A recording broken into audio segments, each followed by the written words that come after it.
வணக்கம், welcome to Usha cooking. நான் உங்களுக்கு நன்மை. இன்றைக்கி பார்த்தீங்கன்னா பச்சை கலரு ஜிங்கிச்சான், ஒரு லெமன் கலரும் ஜிங்கிச்சான்ற மாதிரி சாரீ கட்டிகிட்டு இருக்காங்க நம்ம சீனியர் இல்லையாம்மா. எப்பயுமே உங்களுக்குலாம் சிலராக இருப்பாங்க, சண்டேனா மூக்கு பிடிக்க சாப்பிட்டுட்டு நல்லா குப்புறப்படுத்து தூங்குவாங்க. எங்கள் அம்மா வந்து சண்டேனாலே கோயிலுக்கு கிளம்பிடுவாங்க, அதுவும் பச்சை கலர் சேலை கட்டிக்கிட்டு தான் கிளம்புவாங்க. எங்கள் அம்மாவுக்கு உகந்த சேலை பச்சை கலர், எங்கள் அம்மாவோடது கருமாரி அம்மாவோடது தாயோடது. அதனால இன்னைக்கு அன்னதானம் இருக்கு எங்களுது. வணக்கம், இன்னைக்கு கதை சொல்லட்டா. இன்னைக்கு காலையில் என் சொன்னேன் வெஜ்ஜு தான்.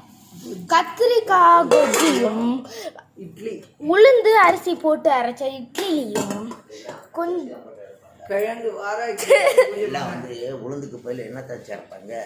இட்லினாவே இட்லி அரிசியும் உளுந்து தானமாக இருப்பாங்க. ஏமா உளுந்த போட்டு அதாவது ஏன் கடலை மாவு போட்டு அரைக்க சொன்னேன். இது சின்ன சீனியர் நான் இங்கே வீடியோ எடுத்துட்டு இருக்கேங்க. அவருக்கு தேவையானதெல்லாம் லோ சுகர் ஆகிடக்கூடாதுமா. உளுந்த மாவோட சேர்த்து கடலை மாவையும் அரைங்க, அடையே சுற்றலாம். என்ன அறிவு, என்ன அறிவு! இஸ்ரேல் நாட்டில் பிறந்திருக்க வேண்டியவர். வித்தியாசமாக கண்டுபிடிக்கணும். சரி, அதெல்லாம் பார்க்கலாம். ஓகே, நெக்ஸ்ட்டு கொஞ்சோண்டு சக்கரவள்ளி கிழங்கு உடம்புக்கு ஹெல்த்தி ஆகும்.